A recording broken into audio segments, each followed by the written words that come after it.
আসসালামু আলাইকুম প্রিয় viewers, welcome back to my channel. আশা করি সকলে ভালো আছেন, সুস্থ আছেন।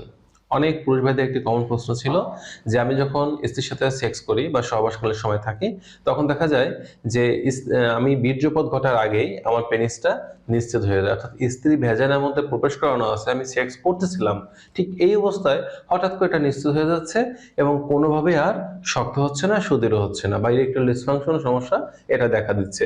অর্থাৎ তারা বলে থাকেন যে আমার মনে প্রচন্ড ইচ্ছা থাকে, প্রচন্ড মন চায় সেক্স করতে, কিন্তু কোনোভাবেই পেনিসটা সুদৃঢ় হয় না বা শক্ত হয় না। এবং এই সমস্যাটা আমি দীর্ঘদিন ধরে ভুগতেছি এবং এতে মুক্তির উপায় কি? এজন্য আজকে আপনাদের একটি মাত্র খাবার খাওয়ার কথা বলবো, যেটা আমি নিয়মিত 2 থেকে 3 মাস যদি খেতে পারেন, ইনশাল্লাহ মেডিসিন ছাড়াই আপনার সমস্যা থেকে মুক্তি পেতে পারবেন।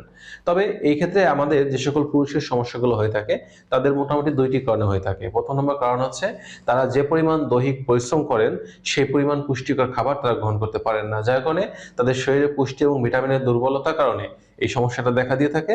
আর দ্বিতীয় নম্বর যে পুরুষ থাকেন, তারা হচ্ছেন প্রচন্ড পরিমাণে মানসিক দুশ্চিন্তা ভোগেন। তারা পুষ্টিকর খাবার থেকে গ্রহণ করেন, কিন্তু তারা সবসময় মানসিক দুশ্চিন্তার মধ্যে থাকার কারণে তাদের নার্ভাস সিস্টেমটা ডাউন হয়ে যায়, যার কারণে এই সমস্যাটা দেখা দিয়ে থাকে।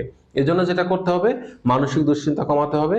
এবং যারা অতিরিক্ত পরিশ্রম করতেছি, দৈহিক পরিশ্রমে কাজ করি, প্রতিদিন খাদ্য তালিকায় আমাদের দুধ আছে কিনা, ডিম খাচ্ছে কিনা, বা শাকসবজি, রঙিন ফলমূল, ছোট মাছের ঝোলের তরকারি, বাদাম বা বাদাম জাতীয় খাবার এবং ফল জাতীয় যে খাবারগুলো আছে, এগুলো আমাদের খাদ্যে কতটুকুন পরিমাণে আমরা খাচ্ছি, এদিকে একটু খেয়াল রাখতে হবে।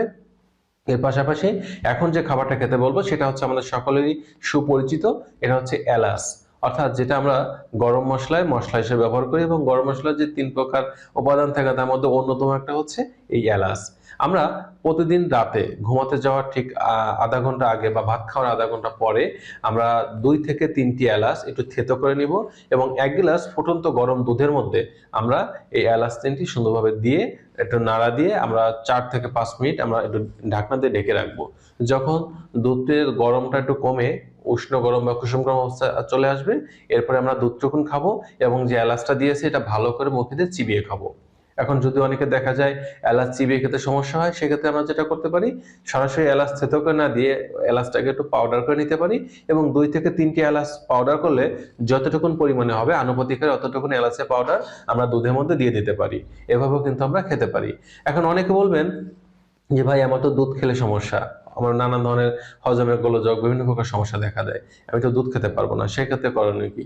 হ্যাঁ, যদি কেউ দুধ খেতে না পারেন, তাহলে 2 থেকে 3টি এলাচ থেতো করে বা এলাচের পাউডারের সাথে আপনারা হাফ চা চামচ থেকে 1 চা চামচ অর্গানিক বা খাঁটি যে মধু আছে, এই প্রাকৃতিক মধু এটা মিশাবেন, মিশিয়ে এটা কিন্তু মুখে দিয়ে ভালো করে চিবিয়ে খাবেন।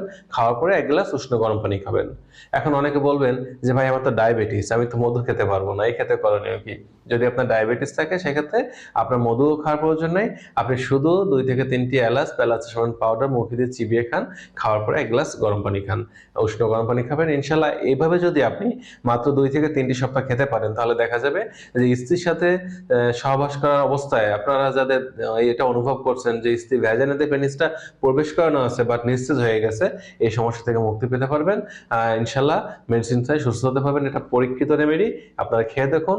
আর আপনারা যারা খাবেন, খাওয়ার পর কতটুকু উন্নতি হলো কমেন্ট বক্সে কমেন্ট করে জানাতে ভুল করবেন না, কারণ আপনাদের মতো অনেক পুরুষ ভাই আছেন, তারাও সেম সমস্যা ভুগতেছেন। আপনাদের কমেন্টস গুলো দেখে তারাও কিন্তু এই রেমেডি খেয়ে বা এই একটা মতো খাবার খেয়ে তারা কিন্তু তাদের সমস্যাটা উন্নতি করতে পারবেন। তো এই ছিল আজকে বিষয়। সকলে ভালো থাকবেন। আজ এ পর্যন্তই। আল্লাহ হাফেজ।